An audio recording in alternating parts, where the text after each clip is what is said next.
Hi, my name is Andrew Berg. I'm one of the creators of Sketchy Micro, and I'll be guiding you through this chapter on staph and strep. In this video, we'll be bold and dive right into perhaps one of the most important bacteria you'll learn from microbiology, staph aureus. She's a beast. If you make it through this video, I promise it'll only get easier. The name Staphylococcus aureus tells us a decent amount right up front.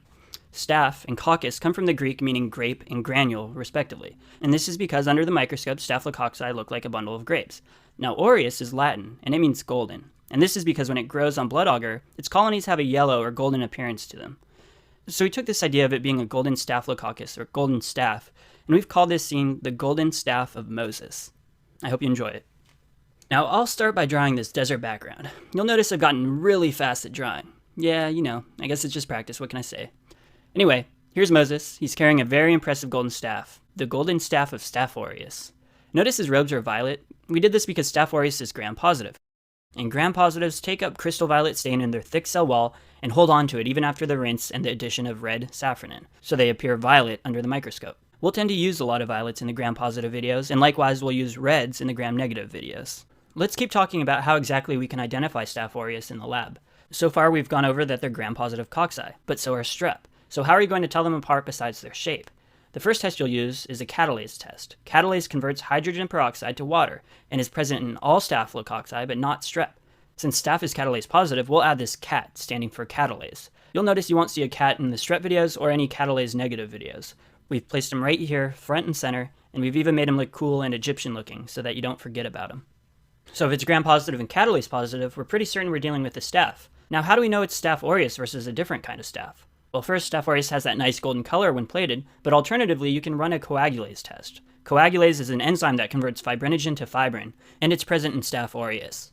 Notice Moses is standing in front of the Red Sea, literally a sea colored red. It's red because it's supposed to remind you of blood, and his parting of the Red Sea is him actually coagulating it. So again, this will remind you that staph aureus is coagulase positive. Another way to differentiate staph aureus from other types of staph is that it's beta hemolytic. We'll have Moses carrying this bright red light bulb with a B inside of it. This is our symbol that we'll always use for beta hemolysis. We've designed it to look like a red light bulb because when looking at a petri dish showing beta hemolysis, it looks kind of like a glowing halo of light on a red backdrop. We're trying to convey that here.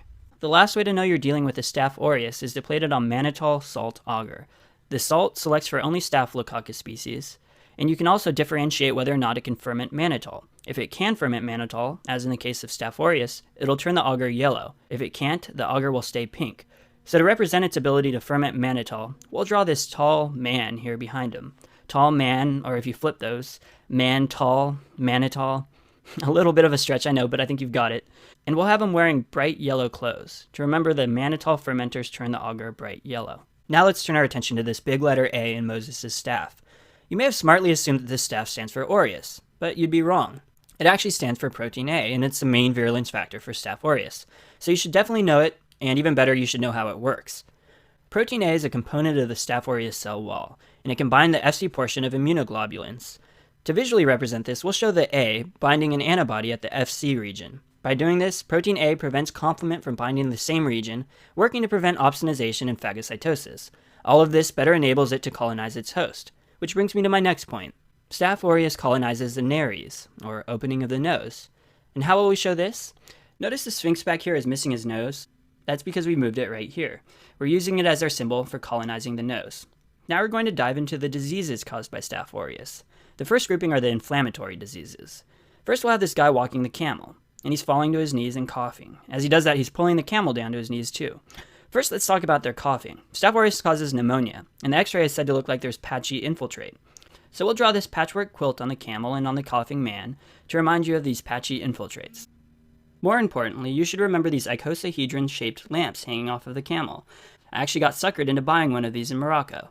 But anyway, in our drawing, they're supposed to remind you of the icosahedron-shaped capsule of a virus.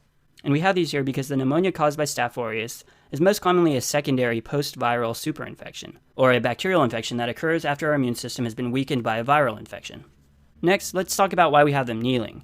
Well, it's because we wanted to draw attention to their knees, so we'll even add bandages to the camel's knees. And this should tell you that they have joint problems. And in this case, it's from septic arthritis. Staph aureus is the most common cause of septic arthritis in adults.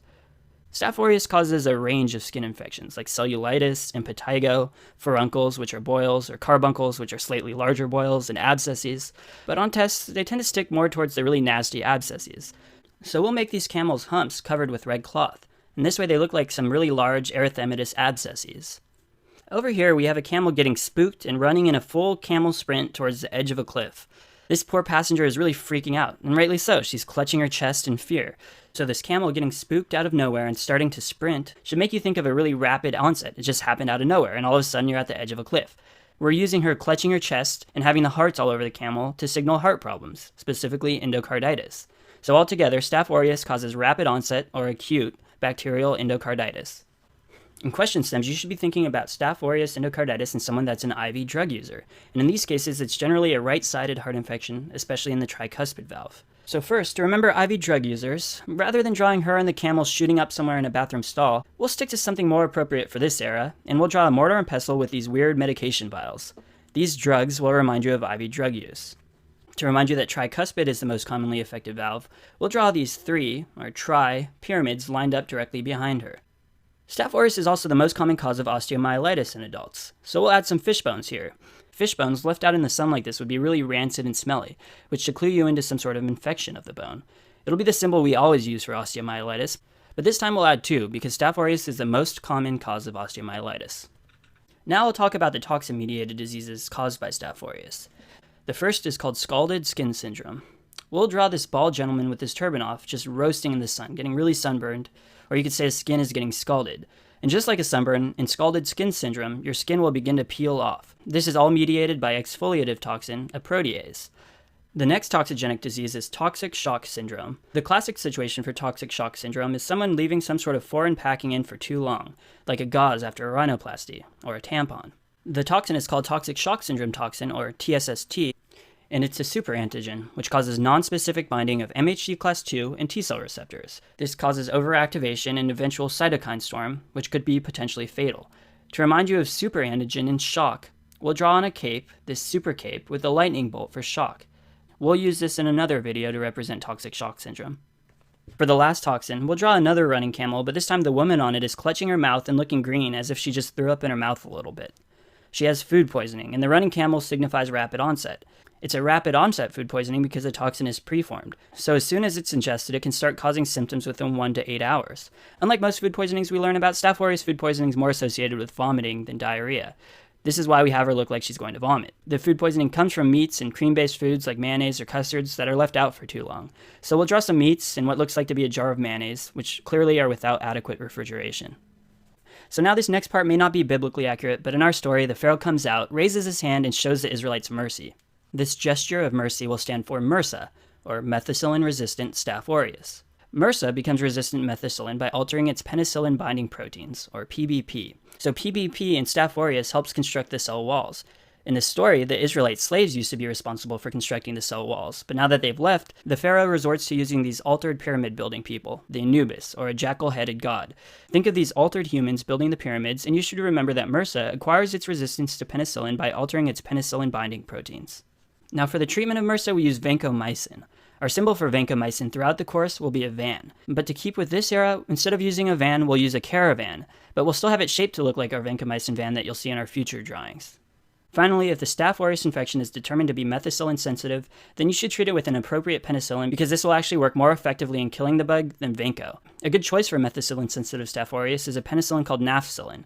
We'll change this Pharaoh's staff into a pencil. Pencils are a symbol for penicillin, and a good mnemonic people use is NAF for staff, which we've illustrated by substituting a staff for a pencil. Okay, and that's all for me right now. I've got pretty bad writer's cramp, so I'm going to stop here. But continue on to the next video where we discuss Staph saprophyticus and Staph epidermidis. I hope you enjoyed this one.